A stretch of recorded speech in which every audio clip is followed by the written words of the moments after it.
Pose de la première pierre de Riyad City, la cité de la diaspora.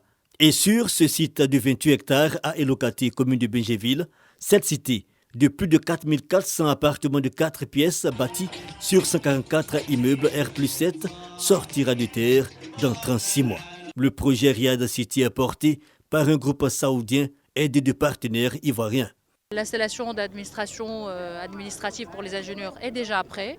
Et aujourd'hui, c'est la pose de la première pierre pour qu'on va commencer la construction. On a signé avec des sociétés de sous-traitance et on va commencer. Nous sommes effectivement présents dans ce projet-là pour la construction et la mise à disponibilité des appartements au profit de la diaspora. Pour le paiement, c'est soit 25% comme à compte, soit 50%, soit par fraction. Il y a des modalités de paiement sur 5 ans, sur 10 ans.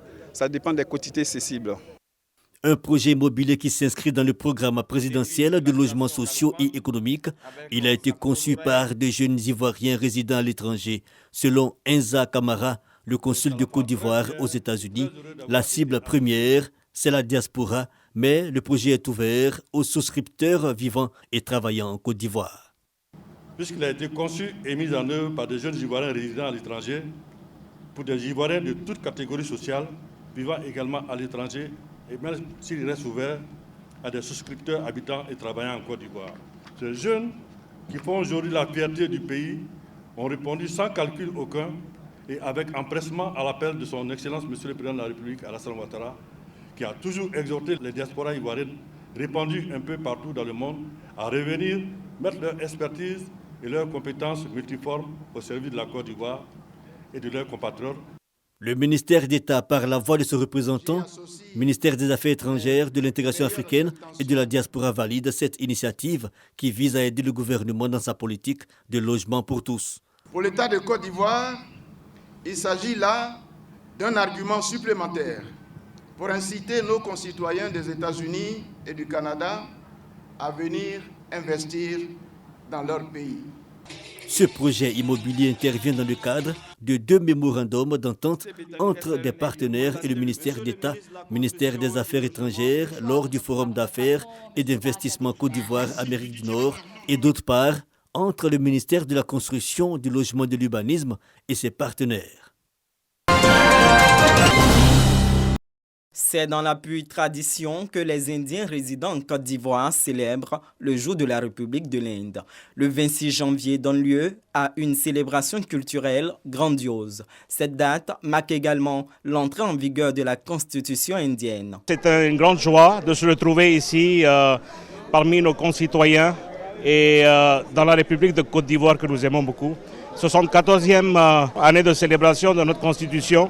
C'est un grand honneur pour l'Inde et c'est aussi un plaisir de recevoir notre nouvel ambassadeur, M. Rajesh Ranjan en Côte d'Ivoire. L'excellence Silas Tangel, qui était l'ambassadeur avant l'arrivée de M. Rajesh, a fait du très bon travail et a consolidé nos relations bilatérales entre la Côte d'Ivoire et l'Inde. L'ambassadeur de l'Inde en Côte d'Ivoire rappelle la parfaite collaboration entre les deux pays. Côte d'Ivoire and India is a natural partner in the development. La Côte d'Ivoire et l'Inde sont, je dirais, des partenaires naturels. Et donc, mon mandat, justement, va consister à davantage rapprocher les deux pays pour que l'Inde puisse partager ce qu'elle a pu réaliser avec la Côte d'Ivoire et la Côte d'Ivoire pourra également partager avec l'Inde ce qu'elle a à partager. As well as the multilateral fora. Il entend s'inscrire dans la même vision que son prédécesseur.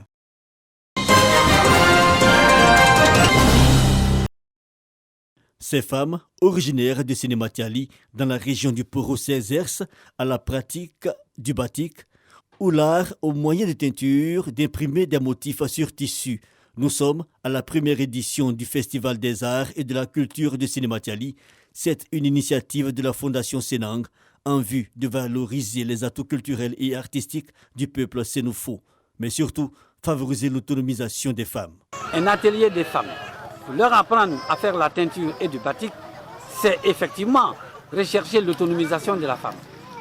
Au terme de ces formations, nous allons motiver, n'est-ce pas, sensibiliser ces femmes à se mettre en coopérative, à transformer ses rêves en réalité. Présent sur rendez-vous culturel, Fidel Sarasoro, directeur de cabinet du président de la République, émerveillé par la verve artistique de ces femmes, il salue la création de ce festival à Sénématiali. Nous savons que les arts font vivre. Nous avons eu l'occasion de visiter 2 stands de formation, avec les tisserands d'abord et puis ensuite avec les dames qui se spécialisent dans la fabrication de produits batiks. Félicitations pour tout cela. Dans la soirée, en guise de hors-d'œuvre, les festivaliers sont gratifiés d'un spectacle de Bologne, danse typique pour cette première édition du Festival des Arts et de la Culture de Sénématiali. 100 apprenants ont été formés aux techniques de teinture et de tissage.